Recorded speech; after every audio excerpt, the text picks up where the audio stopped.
The elimination of body checking. And we started doing this in Canada in Pee Wee a few years ago.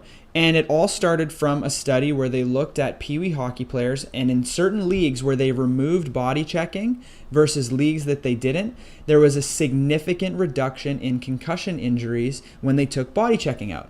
And you can obviously see why that would be, right? If we eliminate the contact, you're going to have a reduction. You're still going to have incidental contact, right? We have sports like soccer that's a non-contact sport, but people still run into each other and create concussion injuries. So you're still going to get concussions in non-contact sports no matter what. But by eliminating body checking, you reduce the number to a very, very significant degree. I think it was almost as high as 60% in the preliminary studies of reduction in concussion incidents.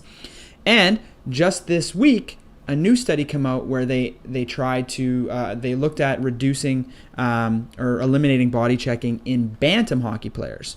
So the age groups are novice, atom, Pee Wee, bantam, and midget. So Pee Wee is like 11 and 12-year-olds. Bantam is 13, 14. And so they eliminated body checking in bantam. And from that, they found a 56% lower injury rate once they eliminated body checking.